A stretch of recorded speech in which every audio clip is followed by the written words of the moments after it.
अस्सलाम वालेकुम क्लास। उम्मीद है कि आप लोग सब खैरियत से होंगे। आरएफ सर्किट्स की क्लास में आप सबको खुश आमदीद। मैं हम लोगों ने चैप्टर नंबर 10 शुरू किया हुआ था, नॉइज़ एंड नॉन लीनियरिटी। इसके बारे में हम पढ़ रहे थे और अभी तक हमने जो टॉपिक्स इसमें कवर किए हैं वो हमने noise power, noise equivalent temperature, noise figure, और फिर ये कि किसी भी सिस्टम का नॉइज़ टेम्परेचर कैसे डिटरमिन करेंगे, नॉइज़ के सोर्सेज हमारे पास क्या होंगे, नॉइज़ टेम्परेचर अगर हमारे पास हो तो उससे नॉइज़ फिगर कैसे कैलकुलेट करेंगे, नॉइज़ फिगर से नॉइज़ टेम्परेचर कैसे कैलकुलेट करेंगे, नॉइज़ फिगर को इस्तेमाल करने के लिए हमारे पास नॉइज़ फिगर से नॉइज़ पावर निकालने के लिए हमारे पास क्या अजम्पशन होनी चाहिए। ये सारी बातें हमने की हैं, ठीक है।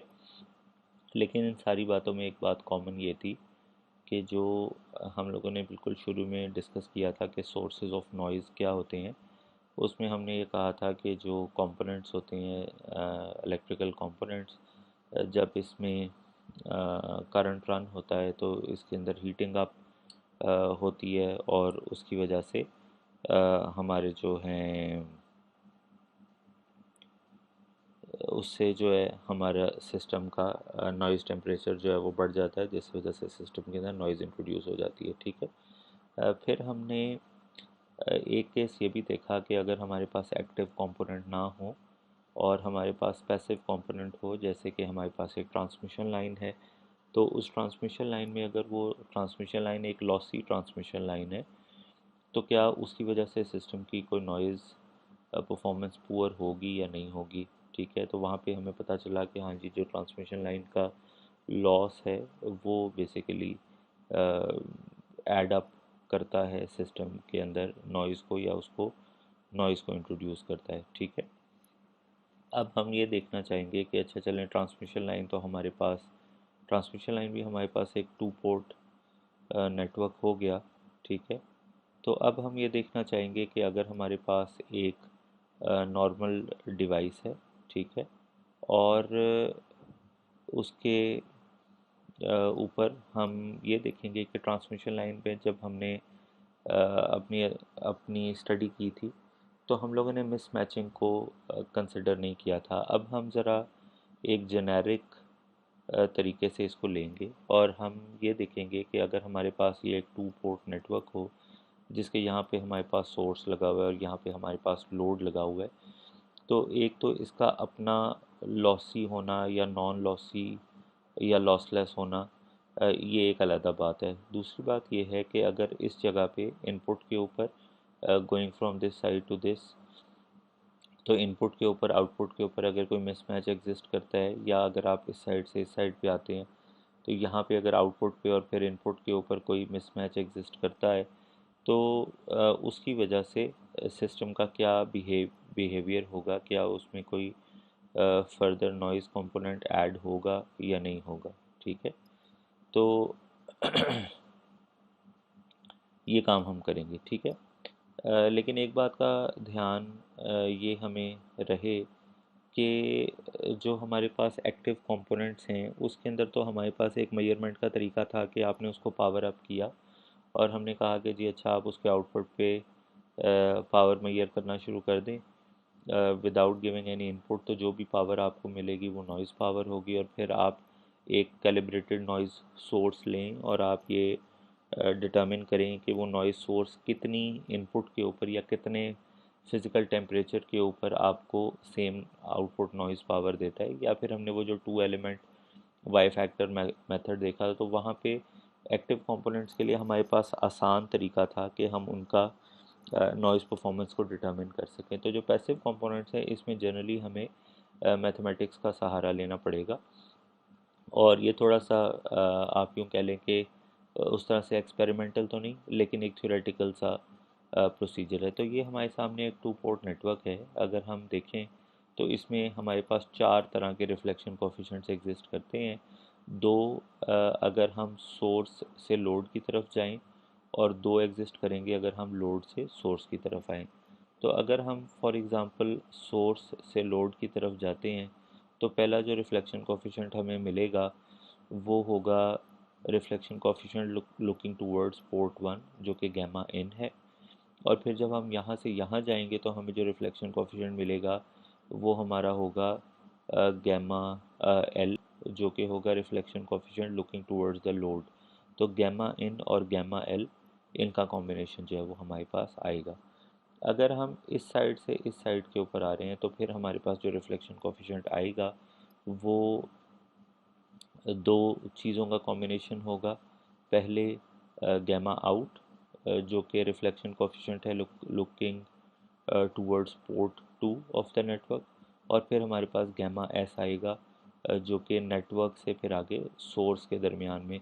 तो इधर it would be this and this combination और इट वुड बी दिस और दिस कॉम्बिनेशन, ठीक है। एक जो अजम्पशन हम ले रहे हैं वो ये ले रहे हैं कि सारे का सारा जो नेटवर्क है वो टेम्परेचर टी के ऊपर मेंटेन्ड है, और जो इनपुट के ऊपर नॉइज़ पावर हमें अवेलेबल है वो के यानी N1 है KTB, ठीक हो गया। अब जो आउटपुट के ऊपर हमारे पास नॉइज़ पावर होगी वो N2 होगी, ठीक है।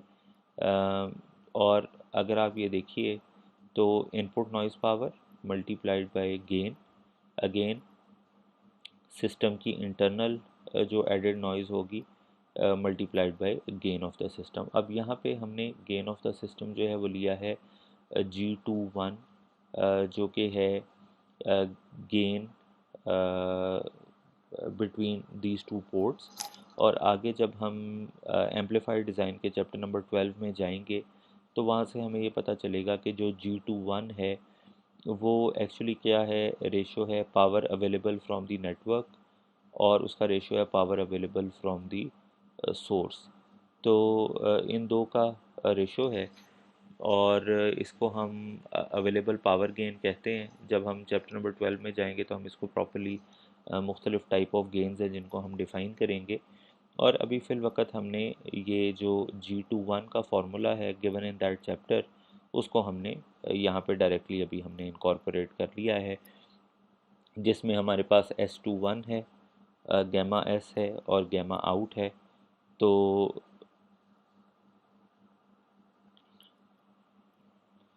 Which is this one and this one, ठीक है। इन दो का कॉम्बिनेशन है।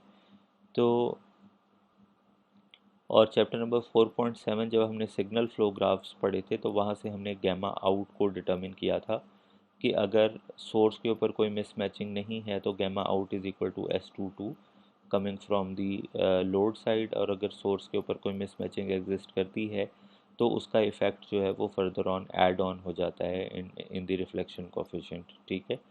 और यहाँ पे भी अगर आप देखिए कि अगर सोर्स के ऊपर कोई मिसमैचिंग एग्जिस्ट नहीं करती और लोड के ऊपर भी यहाँ पे भी कोई मिसमैचिंग हमारे पास एग्जिस्ट नहीं करती, तो फिर हमारे पास जो गेन है वो S21 का स्क्वायर बन जाता है। अगर हमारे पास gamma S is equal to zero है और S22 जो है वो हमारे पास इक्वल टू ज़ीरो है, यानी मिसमैचिंग हमारे पास किसी भी साइड पे एग्जिस्ट नहीं कर रही, तो G21 की वैल्यू जो है S21 होल स्क्वायर बन जाती है। लेकिन अभी क्योंकि हम ऑल एक जेनेरिक केस ले रहे हैं तो वी आर कंसिडरिंग कि हमारे पास यहाँ पे मिसमैचिंग एग्जिस्ट कर रही है, ठीक है। क्या ये कंपोनेंट लॉसी है या लॉसलेस है उसके अंदर अभी हम नहीं जा रहे। टू स्टार्ट विद हम ये एज्यूम कर लेते हैं कि ये लॉसलेस है और इसका एस पैरामीटर या एस मैट्रिक्स हमें अवेलेबल है, और अगर हमें एस मैट्रिक्स अवेलेबल नहीं होगा तो हम G21 को कैलकुलेट नहीं कर सकेंगे।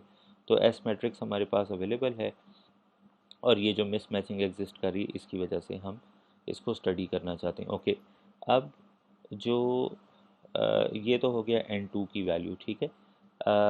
लेकिन N2 की एक और वैल्यू होगी और वो क्या होगी कि अगर हमारे पास सारे का सारा सिस्टम थर्मल इक्विलिब्रियम में है तो law of conservation of energy या जो शुरू में हमने पढ़ा उसमें N1 की वैल्यू अगर हमारे पास KTB है तो N2 की वैल्यू भी हमारे पास KTB ही होनी चाहिए, ठीक है, क्योंकि सारे का सारा सिस्टम जो है वो थर्मल इक्विलिब्रियम पे है, सेम टेम्परेचर के ऊपर है, ठीक है।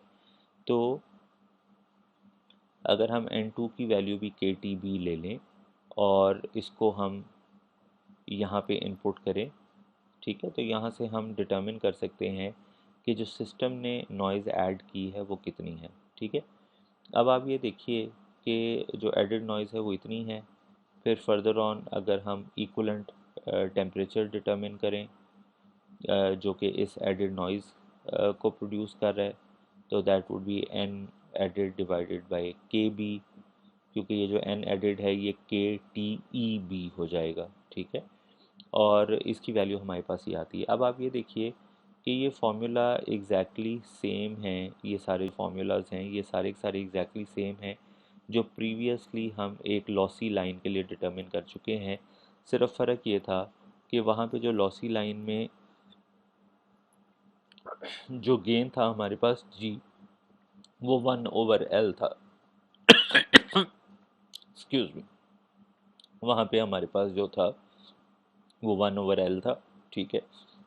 और वहाँ पे हम कोई भी मिसमैच कंसिडर नहीं कर रहे थे, ठीक है। लेकिन अब क्योंकि हम मिसमैच कंसिडर कर रहे हैं तो हम जी की जगह G21 को कंसिडर कर रहे हैं which is the available gain. और जो हमने प्रीवियस फार्मूलाज देखे हैं उसमें हमें ये बात नज़र आई है कि अगर जो है वो मिसमैचिंग एग्जिस्ट करती है तो इसमें S21 और S22 गैमा एस और गैमा आउट ये सारी की सारी चीज़ें इनकॉर्पोरेट होके हमारे पास एक गेन आता है, ठीक है। तो दो केसेस हो गए, एक हमारे पास लॉसी लाइन का हो गया और एक हमारे पास केस हो गया मिसमैचिंग का, ठीक है। अब हम इन दोनों केसेस को कंबाइन करते हैं और हम ये देखते हैं तो हमारे पास इक्विवेलेंट टेम्परेचर भी आ गया। इक्विवेलेंट टेम्परेचर से हम नॉइज़ फिगर डिटर्मिन कर सकते हैं, तो वो हमारे पास नॉइज़ फिगर भी आ गया, ठीक है। अब हम यही बात कर रहे हैं कि ये सारे का सारा जो नेटवर्क है या ये जो सारे का सारा सिस्टम है ये किन किन चीज़ों को इनकॉर्पोरेट कर रहा है। ये इम्पिडेंस मिसमैच को भी इनकॉर्पोरेट कर रहा है, ठीक है। और सिस्टम के अपने गेन या लॉस को भी इनकॉर्पोरेट कर रहा है, ठीक है। और आगे जाके हम इसको अप्लाई करेंगे किसी ना किसी प्रॉब्लम में। अब हम ये देखना चाहते हैं कि ठीक है, हम अगर ट्रांसमिशन लाइन के पर्सपेक्टिव में देखें और प्रीवियसली हमने एक लॉसी लाइन को देखा था। अब अगर हम मिसमैच्ड लॉसी ट्रांसमिशन लाइन को देखें तो हमारे पास जो नेटवर्क है वो इस तरह से कन्वर्ट हो जाता है, ठीक है। अब इसमें और प्रीवियस में फ़र्क ये है कि यानी इसमें और जो प्रीवियस वाला है उसमें फ़र्क ये है कि यहाँ पे हम इसको गेन की टर्म्स में भी देख सकते हैं, लेकिन क्योंकि ये लॉसी है तो हमने खाली इसको उस गेन को 1/G और हमने ये कह दिया कि हमें इसका लॉस पता है, ठीक है।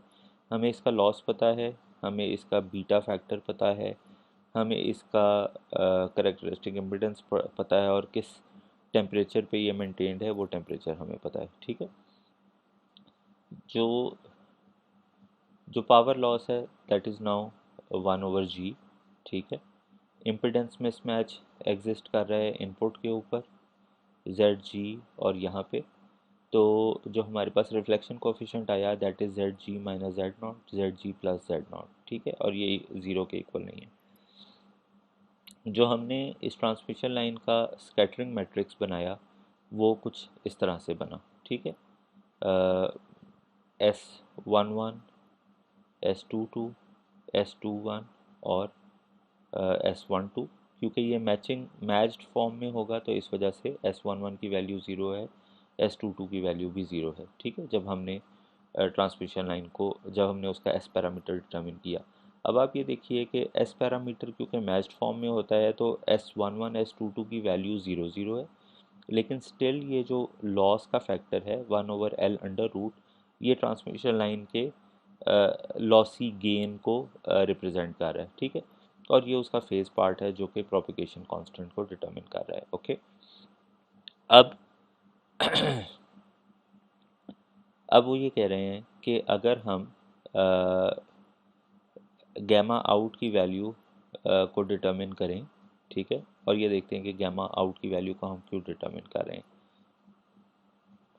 तो ये जो है इसको 10.30 को हम 10.26 में इनकॉर्पोरेट कर रहे हैं विच इज़ दिस वन, ठीक है। गैमा आउट की वैल्यू हम डिटरमिन कर रहे हैं और इस एस मैट्रिक्स का हम सहारा ले रहे हैं जो ये हमारे पास आया है, ठीक है। तो हमें ये पता चलता है कि जो गैमा आउट है वो actually gamma S over L E minus 2j beta L इसके बराबर आता है, ठीक है। अब फर्दर ऑन हम क्या करेंगे, इससे हम G21 डिटर्मिन करेंगे जो कि गेन होगा इस नेटवर्क का, अगर हम यहाँ पे एक लॉसी ट्रांसमिशन लाइन लगा देंगे, ठीक है। इसका G21 हम डिटर्मिन करना चाहते हैं। तो जब हमने उससे G21 डिटर्मिन किया तो हमारे पास ये वैल्यू आई, ठीक है। अब आप ये देखिए कि वो ये कह रहे हैं कि जो हमारे पास इक्वेशन आई है इसमें आप एज्यूम कर लें कि L की वैल्यू 1 है, जिसका मतलब है कि ये लॉसलेस ट्रांसमिशन लाइन है। अगर ये लॉसलेस ट्रांसमिशन लाइन है तो हमारे पास G21 की वैल्यू 1 हो गई, ठीक है। और जो सारे का सारा इफ़ेक्ट यहाँ पे रहेगा जी, तो हमारे पास G21 की वैल्यू 1 हो गई, ठीक है। और जब हमारे पास गैमा एस की वैल्यू 0 है, तो यानी कि जब हमारे पास कोई भी मिसमैच नहीं है, तो हमारे पास जो गेन है उसकी वैल्यू 1 ओवर एल हो गई, जो कि प्रीवियसली इस एस मैट्रिक्स से हमें ऑलरेडी जो हमने यहाँ पे कही थी कि S21 की जो वैल्यू होगी उसका जो मैग्नीट्यूड पार्ट होगा वो 1 ओवर एल हो जाएगी, और S21 क्योंकि वोल्टेज है तो पावर में उसका स्क्वायर हो जाएगा, तो हमारे पास 1 ओवर एल उसकी वैल्यू हो जाएगी, ठीक है। तो ये दो उसके एक्सट्रीम केसेस हैं, ठीक है। एक ये कि जब उसका लॉस की वैल्यू 1 हो जाती है, एल की वैल्यू 1 हो जाती है, जब उस वो ट्रांसमिशन लाइन जो है वो लॉसलेस हो जाती है, तो तब क्या होगा हमारे पास। और अब आप ये देखिए कि इसमें एक जो इंटरेस्टिंग बात है वो ये कि अगर ट्रांसमिशन लाइन लॉसलेस हो जाती है तो शायद उसका जो इम्पिडेंस मिसमैच वाला इफ़ेक्ट है वो भी ख़त्म हो जाता है। लेकिन अगर ट्रांसमिशन लाइन इम्पिडेंस मिसमैच वाला इफ़ेक्ट ख़त्म होता है तो ट्रांसमिशन लाइन जो है वो, अगर लॉसी ट्रांसमिशन लाइन है तो उसका गेन जो है वो 1 ओवर एल में कन्वर्ट हो जाता है, ठीक है। अब अगर हम इनके ज़रिए से इक्वलेंट नॉइज़ टेम्परेचर निकालें तो उसकी वैल्यू हमारे पास ये आती है। अगेन आप इसमें देख सकते हैं कि अगर गैमा एस की वैल्यू यहाँ पे ज़ीरो हो जाती है, यहाँ पे ज़ीरो आ जाती है, तो ये एग्जैक्टली उसी फार्मूला में कन्वर्ट हो जाता है जो कि एक सिंपल लॉसी ट्रांसमिशन लाइन का फार्मूला है, ठीक है। प्रीवियसली हम इस फार्मूला को देख चुके हुए हैं कि एक लॉसी ट्रांसमिशन लाइन का इक्विवेलेंट टेम्परेचर क्या होगा, ठीक है। लेकिन क्योंकि अब यहाँ पे हमारे पास मिसमैचिंग का इफ़ेक्ट भी है, तो ओवरऑल जो हमारे पास इक्विवेलेंट टेम्परेचर है ऑफ द ट्रांसमिशन लाइन वो उसके लॉस का प्लस उसके reflection coefficient at the source जो कि इनपुट के ऊपर हमारे पास आ रहा है, उन दोनों का कॉम्बिनेशन है, ठीक है। अच्छा, अब अगर हम ट्रांसमिशन लाइन को लॉसलेस बना लें L इज़ इक्वल टू 1, तो जब हम L इज़ इक्वल टू 1 कर लेते तो आप देखिए कि इक्वलेंट टेम्परेचर उसका ज़ीरो हो गया, रिगार्डलेस कि कोई मिसमैच है या नहीं है, जो बात मैंने आपको यहाँ पे ऊपर की थी। कि इसका मतलब ये हुआ कि अगर ट्रांसमिशन लाइन लॉसलेस है तो इम्पिडेंस मैचिंग है या नहीं है उससे आपको कोई फ़र्क नहीं पड़ेगा, आपकी ट्रांसमिशन लाइन के अंदर कोई नॉइज़ नहीं होगी। लेकिन अगर ट्रांसमिशन लाइन लॉसी है तो उसकी वजह से कुछ ना कुछ नॉइज़ ऐड होगी, और फर्दर ऑन अगर कोई इम्पिडेंस मैचिंग मिसमैच भी एग्जिस्ट करता है तो उसका लॉस जो है वो फर्दर अपनी वैल्यू से बढ़ जाएगा, या जो उसकी नॉइज़ परफॉर्मेंस है वो और ज़्यादा पुअर हो जाएगी as compare to a lossless case, ठीक है। इसी चीज़ को हम अप्लाई करके देखते हैं विल्किंसन पावर डिवाइडर की एग्जांपल में। विल्किंसन पावर डिवाइडर के केस में हमारे पास एस मैट्रिक्स ऑलरेडी एग्जिस्ट करता है। अगर हम एस मैट्रिक्स ये वाला ले लें, ठीक है, तो यहाँ से हम G21 हमने कैलकुलेट किया कंसिडरिंग कि we do not have any mismatch at the input, जो कि विल्किंसन पावर डिवाइडर में होता है। ये एक मैच्ड डिवाइस है, 3 पोर्ट, इसमें कोई भी रिफ्लेक्शन कोफिशिएंट नहीं होता। जो इनपुट पोर्ट है और जो दोनों आउटपुट पोर्ट्स हैं वो इसकी 50 ओम्स के साथ मैच्ड होती हैं, तो हमारे पास सोर्स के ऊपर कोई रिफ्लेक्शन कोफिशिएंट नहीं होता, ठीक है। तो अगर हमने उसका गेन कैलकुलेट किया तो हमारे पास उसकी गेन की वैल्यू ये आई। हमने जब उसका इक्विवेलेंट टेम्परेचर कैलकुलेट किया तो हमारे पास इक्विवेलेंट टेम्परेचर की वैल्यू उसकी ये आ गई। नॉइज़ फिगर हमने अगर उसका कैलकुलेट किया तो हमारे पास नॉइज़ फिगर की वैल्यू ये आ गई। ठीक है जी। अब वो ये कह रहे हैं कि जी अगर टी नॉट और टी अगर ये दोनों सेम हो जाएं, ठीक है, टी नॉट की वैल्यू नॉइज़ फिगर जब हमारे पास होती है तो दिस इज़ 290 के, अगर ये दोनों वैल्यूज़ सेम हो जाएं तो आप देखिए कि हमारे पास क्या होगा, ये वाला वन और ये वाला वन कट जाएगा और जो उसका नॉइज़ फिगर है वो 2L रह जाएगा। फर्दर ऑन अगर हमारे पास L की वैल्यू 1 है तो फिर इसका जो नॉइज़ फिगर है वो हमारे पास 3 dB रह जाएगा। ठीक है।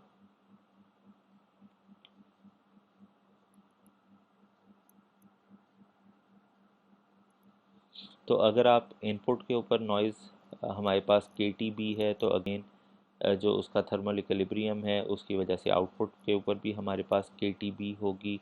जो हमारे पास नॉइज़ एडिड होगी उसको अगर हम डिटर्मिन करें तो इक्विवेलेंट टेम्परेचर उस तरीके से भी हमारे पास यही आता है जो कि हम प्रीवियसली कैलकुलेट कर चुके हुए हैं। ठीक है। तो this just another method of determining कि उसका इक्विवेलेंट टेम्परेचर क्या होगा, यही चीज़ हम यहाँ पे भी डिटर्मिन कर चुके हुए हैं कि विल्किंसन पावर डिवाइडर के लिए हमारे पास इक्विवेलेंट टेम्परेचर उसका ये होगा और फिर आप उससे नॉइज़ फिगर भी डिटर्मिन कर सकते हैं। ओके, अब हम एक आखिरी चीज़ को देखेंगे कि प्रीवियसली हमने एक केस देखा था कि नॉइज़ फिगर हम डिटर्मिन कर रहे थे एक्टिव डिवाइस के लिए। ठीक है। अब हम ये देखना चाहते हैं, वहाँ पे हमने मिसमैचिंग को कंसिडर नहीं किया था। अब हम ये देखना चाहते हैं कि ठीक है, अगर हमारे पास एक एक्टिव डिवाइस है, पैसिव डिवाइस के लिए तो हमने मैचिंग और नॉन मैचिंग दोनों चीज़ों को देख लिया। अब हम ये देखना चाहते हैं कि जी ठीक है, और एक्टिव डिवाइस के लिए हमने खाली एक लॉसी एक्टिव डिवाइस को देख लिया। ठीक है, वहाँ पे हमारे पास नॉइज़ फिगर आ गई। अब हम ये देखना चाहते हैं कि अगर हमारे पास एक एक्टिव डिवाइस है और एक जो कि एक एम्पलीफायर है जिसका गेन हमें पता है, जिसकी नॉइज़ फिगर हमें पता है, जिसकी बैंडविड्थ हमें पता है। ठीक है, और इसमें अगर कोई मिसमैचिंग एग्जिस्ट करती है तो तब उसकी नॉइज़ परफॉर्मेंस क्या होगी। ठीक है। तो जनरली हम इसके लिए नॉइज़ फिगर को इस्तेमाल कर लेते हैं। ठीक है। नॉइज़ टेम्परेचर को भी आप कर सकते हैं। बहरहाल उसी तरीके से अगर एम्पलीफायर का गेन G है, उसकी नॉइज़ फिगर F है और उसकी बैंडविड्थ B है, तो आउटपुट के ऊपर जो हमारे पास नॉइज़ फिगर होगी वो क्या होगी। इनपुट के ऊपर we have K T not B, वो मल्टीप्लाई होगी गेन से, और फिर क्योंकि हमारे पास कोई ना कोई रिफ्लेक्शन कोफिशिएंट एग्जिस्ट कर रहा है तो ये 1 माइनस गैमा नॉट का स्क्वायर यहाँ पे आ गया जो कि रिफ्लेक्शन कोफिशिएंट के पार्ट को इंडिकेट कर रहा है। अगर कोई मिसमैचिंग एग्जिस्ट नहीं होगी तो खाली ये वाला पार्ट यहाँ पे आ जाएगा। ठीक है। फर्दर ऑन क्या होगा, हमारे पास